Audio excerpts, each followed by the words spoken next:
लोग मुकदमों से परेशान होकर आत्महत्या कर रहे हैं, झूठे केस से परेशान होकर आत्महत्या कर रहे हैं, बलात्कार के फर्जी मुकदमों के कारण लोग आत्महत्या कर रहे हैं, दहेज के फर्जी मुकदमों के कारण लोग आत्महत्या कर रहे हैं। ये चिंता की बात नहीं है क्या? इस देश के 30 करोड़ लोग अगर टेंशन में है तो हम कैसे मान सकते हैं कि भारत खुशहाल भारत बनेगा? हम कैसे भारत को विश्वगुरु बनाएंगे जब 30 करोड़ लोग मुकदमों के कारण टेंशन में? हम कैसे भारत को विश्वगुरु बनाएंगे जब एक दबंग आदमी, एक गरीब आदमी की जमीन कब्जा कर लेता है? आखिर कब तक ये 30 करोड़ लोग टेंशन में रहेंगे? इनका कोई समाधान है कि नहीं है? क्यों नहीं सारे सांसद लोकसभा राज्यसभा में घटिया कानूनों के खिलाफ बोल रहे हैं? क्यों नहीं नार्को पॉलीग्राफ ब्रेन मैपिंग कानून की मांग हो रही है? क्यों नहीं इनके लिए जो जुडिशियल रिफॉर्म करने की जरूरत है, कोर्ट की संख्या बढ़ाने की जरूरत है, जजों की संख्या बढ़ाने की जरूरत है, उस पर क्यों नहीं काम हो रहा है? Narco polygraph brain mapping test कराने के नाम पे आधे लोग अपना अपना जो कंप्लेन देते हैं, फर्जी मुकदमे कराते हैं, अपना मुकदमा छोड़ के भाग जाएंगे, वो तारीख जाएंगे ही नहीं। सरकार का काम ऐसे कानून बनाना होता है जहां गरीबों की मदद हो। वास्तव में कानून हमारे ऐसे हैं जो दबंगों की मदद करते हैं, जो दलालों की मदद करते हैं, भ्रष्टाचारियों की मदद करते हैं, माफियाओं की मदद करते हैं, सैटेलाइट छोड़ने में प्राइवेट कंपनियों की मदद ले रहे हैं। तो हम कानून बनाने में कॉमन मैन की मदद क्यों नहीं लेते? संविधान विशेषज्ञों की मदद क्यों नहीं ले रहे हैं? बुद्धिजीवियों की मदद क्यों नहीं ले रहे हैं?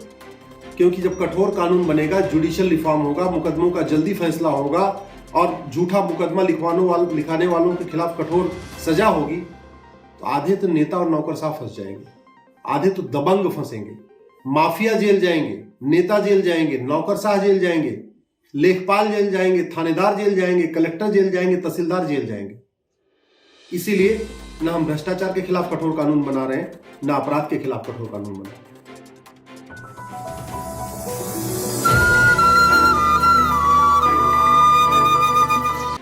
आज के अखबार में एक खबर आई है कि प्रतापगढ़ में मंगरे लाल, जिनकी उम्र 82 साल थी, वो बेचारे गए थे तहसील में कुंडा में और केवल न्याय की आस में ही उन्होंने वहां दम तोड़ दिया। उनको पिछले कई सालों से तारीख पे तारीख मिल रही थी, जमीन के मुकदमा था, डीएम ऑर्डर कर चुका था कि ये जमीन मंगरे लाल की है, लेकिन लेखपाल पैसे मांग रहा था, वो लेखपाल को पैसा नहीं दे पा रहे थे, उसके चक्कर में बार बार उनको आना जाना पड़ रहा था। अब जरा सोचिए, कलेक्टर ने ऑर्डर कर दिया। पहली बात तो कलेक्टर से ऑर्डर लेने के लिए पता नहीं कितने साल उन्होंने धक्के खाए, और जब कलेक्टर का ऑर्डर हो गया तो फिर वो तहसील में धक्के खा रहे थे। क्यों? क्योंकि लेखपाल उनकी बात नहीं मान रहा था, लेखपाल जमीन की पैमाइश नहीं कर रहा था। ऐसे भारत में 5 करोड़ मंगरेलाल हैं। 5 करोड़ लोग मुकदमों से परेशान होकर आत्महत्या कर रहे हैं, झूठे केस से परेशान होकर आत्महत्या कर रहे हैं, बलात्कार के फर्जी मुकदमों के कारण लोग आत्महत्या कर रहे हैं, दहेज के फर्जी मुकदमों के कारण लोग आत्महत्या कर रहे हैं। झगड़ा होता है पति पत्नी के बीच में, लेकिन मुकदमा लिखा दिया जाता है सास के नाम, ससुर के नाम, देवर के नाम, देवरानी के नाम, नंद के नाम, नंदोई के नाम। और जहां पे जो दबंग है वो जमीन, गरीबों के जमीन पे कब्जा कर लेता है, उसको पता है कि ये गरीब 25-30 साल तक मुकदमा लड़ नहीं पाएगा। 1971 में पाकिस्तान के साथ लड़ने वाले कर्नल कबोत्रा मोहाली में रहते हैं, चंडीगढ़ में, पिछले 20 सालों से अपने जमीन की लड़ाई लड़ रहे हैं। जो 1971 में कर्नल कबोत्रा ने पाकिस्तान के ऊपर बम फेंके थे, पाकिस्तान के सैनिकों का उन्होंने दम घोट दिया था, आज वो कर्नल कबोत्रा पिछले 20 साल से अपने जमीन के लिए, अपने मकान के लिए कोर्ट का चक्कर लगा रहे हैं। जौनपुर में एक मुकदमा चल रहा है, 35 साल हो गया, 400 से ज्यादा तारीख मिल चुकी है, लेकिन न्याय नहीं मिला। पूरे देश में यही हो रहा है। सरकार का काम ऐसे कानून बनाना होता है जहां गरीबों की मदद हो। वास्तव में कानून हमारे ऐसे हैं जो दबंगों की मदद करते हैं, जो दलालों की मदद करते हैं, भ्रष्टाचारियों की मदद करते हैं, माफियाओं की मदद करते हैं। एक परिवार में अगर 6 सदस्य मानिए, तो यानी 30 करोड़ भारतीय इस समय टेंशन में है मुकदमों के कारण। और अमेरिका की जनसंख्या 33 करोड़ है, यानी भारत के अंदर एक अमेरिका के बराबर जनसंख्या ऐसी है जो मुकदमों के कारण टेंशन में है। और दुख इस बात का है कि न कभी जुडिशियल रिफॉर्म पे संसद में चर्चा होती है, न विधानसभा में होती है, न विधान परिषद में हो रही है, न विधानसभा में हो रही है, न लोकसभा में जुडिशियल रिफॉर्म पे चर्चा हो रही है, न राज्यसभा में जुडिशियल रिफॉर्म पे चर्चा हो रही है। आखिर कब तक ये 30 करोड़ लोग टेंशन में रहेंगे? इनका कोई समाधान है कि नहीं है? क्यों नहीं सारे सांसद लोकसभा राज्यसभा में घटिया कानूनों के खिलाफ बोल रहे हैं? क्यों नहीं नार्को पॉलीग्राफ ब्रेन मैपिंग कानून की मांग हो रही है? क्यों नहीं इनके लिए जो जुडिशियल रिफॉर्म करने की जरूरत है, कोर्ट की संख्या बढ़ाने की जरूरत है, जजों की संख्या बढ़ाने की जरूरत है, उस पर क्यों नहीं काम हो रहा है? क्यों नहीं हम एक जुडिशियल चार्टर लागू करते हैं कि भाई मुकदमे कोई ये मुकदमा 10 तारीख में खत्म होना चाहिए, ये 15 तारीख में खत्म होना चाहिए, 20 तारीख में खत्म होना चाहिए? क्यों नहीं हम सिटीजन चार्टर लागू करते हैं कि अगर कोई एक कंप्लेन आएगा तो तहसीलदार उसको 10 दिन के अंदर उस पर शिकायत दूर करेगा, या थानेदार 5 दिन के अंदर शिकायत दूर करेगा, या कलेक्टर 20 दिन के अंदर शिकायत दूर करेगा? आखिर हम सिटीजन चार्टर, जुडिशियल चार्टर का भारत में क्यों नहीं लागू कर पा रहे? दुनिया के कई देशों में सिटीजन चार्टर, जुडिशियल चार्टर लागू है। भारत की जीडीपी बढ़ाने के लिए हम बाहर से फॉरेन इन्वेस्टमेंट मांगते हैं कि बाहर से पैसा आए, बाहर के लोग आके यहाँ उद्योग व्यापार लगाएं, यहाँ की जीडीपी बढ़े। बाहर के उद्योगपतियों को हम भारत में बुला रहे हैं, बाहर की कंपनियों को भारत में बुला रहे हैं। बाहर के कानूनों को हम अच्छे कानूनों को क्यों नहीं ले लेते हम? फ्रांस से हम हजारों करोड़ रुपए देकर राफेल खरीद सकते हैं, फ्रांस के अच्छे कानून हम मुफ्त में क्यों नहीं ले लेते? फ्रांस पैसा थोड़ी मांगेगा अगर हम उसके कानूनों की नकल कर लेंगे तो। अमेरिका से हम फाइटर जेट खरीदते हैं, अमेरिका के अच्छे कानून को हम क्यों नहीं ले लेते? रूस से हम सुखोई खरीदते हैं हजारों करोड़ रुपए देके, रूस के अच्छे कानून हम क्यों नहीं ले लेते? सिंगापुर से हजारों करोड़ रुपए देके हम सामान खरीदते हैं, सिंगापुर के अच्छे कानून को हम क्यों नहीं ले लेते? इस देश के लोग जो एक बार कोर्ट में जा रहे हैं, एक बार थाने में जा रहे हैं, उनकी पूरी जिंदगी निकल जा रही है। और कई ऐसे मामले हैं जहां 2-2 जनरेशन जा रही है। पहले पिताजी मुकदमा लड़ते लड़ते चले गए, उनका बेटा मुकदमा लड़ रहा है, 2 जनरेशन 3 जनरेशन मुकदमे चल रहे हैं। ये चिंता की बात नहीं है क्या? इस देश के 30 करोड़ लोग अगर टेंशन में है तो हम कैसे मान सकते हैं कि भारत खुशहाल भारत बनेगा? हम कैसे भारत को विश्वगुरु बनाएंगे जब 30 करोड़ लोग मुकदमों के कारण टेंशन में? हम कैसे भारत को विश्वगुरु बनाएंगे जब एक दबंग आदमी, एक गरीब आदमी की जमीन कब्जा कर लेता है, वो जमीन बेचारा मन महसूस के रह जाता है, ना उसका थानेदार सुनता है, ना उसकी बात लेखपाल सुनता है, ना उसकी बात कानून को सुनता है, ना उसकी बात दरोगा सुनते हैं, ना उसकी बात कलेक्टर सुनते हैं। उस पूरे गरीब की पूरी जिंदगी केवल कोर्ट के चक्कर लगाते लगाते निकल रही है।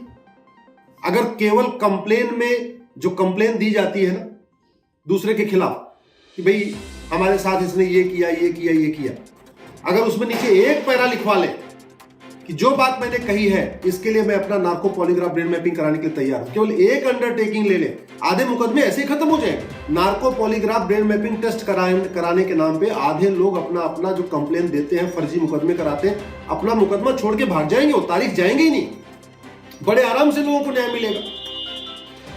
लेकिन हो नहीं रहा। जानते हैं क्यों नहीं हो रहा है?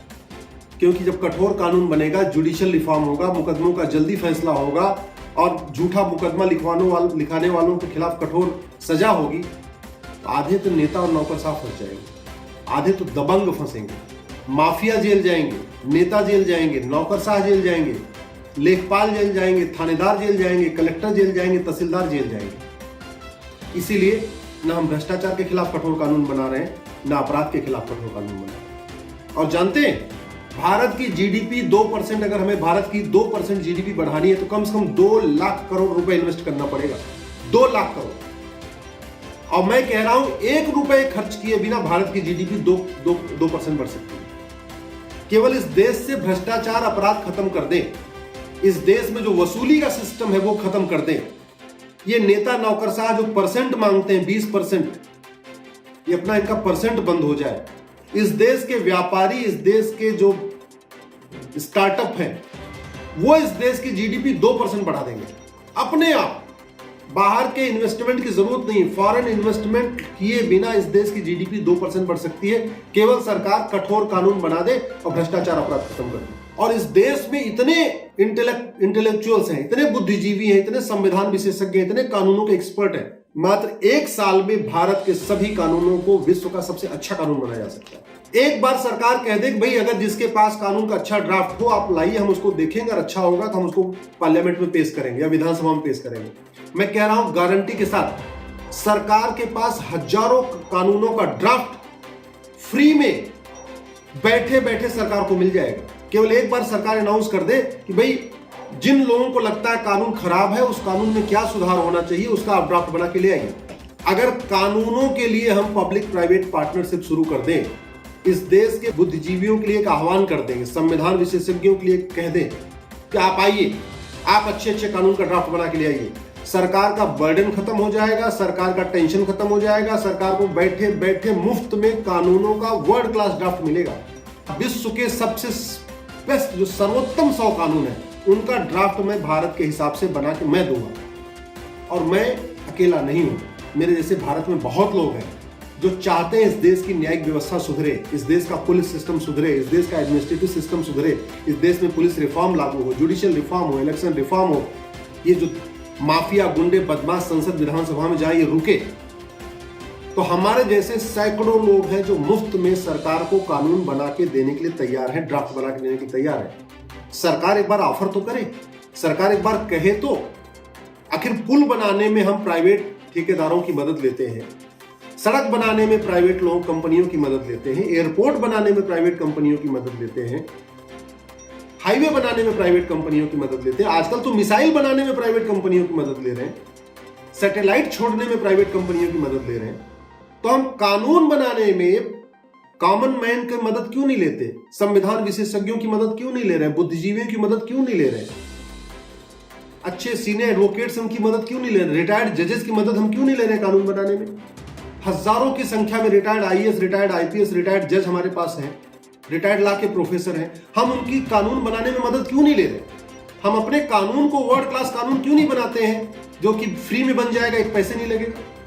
वर्ल्ड क्लास एयरपोर्ट बनाने में तो हजारों करोड़ चाहिए, वर्ल्ड क्लास हाईवे बनाने में हजारों करोड़ चाहिए, वर्ल्ड क्लास कानून तो मुफ्त में बन सकता है। और एक एयरपोर्ट से तो मुश्किल से 1 करोड़ लोगों को फायदा होता है, एक कानून से तो 100 करोड़ लोगों को फायदा होता है, पूरे देश को फायदा होता है। यदि आपको मेरा वीडियो ठीक लगे, आप चाहते हैं कि इस देश में पुलिस सिस्टम ठीक हो, जुडिशियल सिस्टम ठीक हो, पुलिस रिफॉर्म हो, जुडिशियल रिफॉर्म हो, सिटीजन चार्टर लागू हो, जुडिशियल चार्टर लागू हो, इस देश में लोगों को जल्दी जल्दी न्याय मिले, तारीख पे तारीख वाला सिस्टम बंद हो, तो प्लीज इस वीडियो को कम से कम 10 लोगों को जरूर शेयर करिएगा। जय हिंद, जय भारत।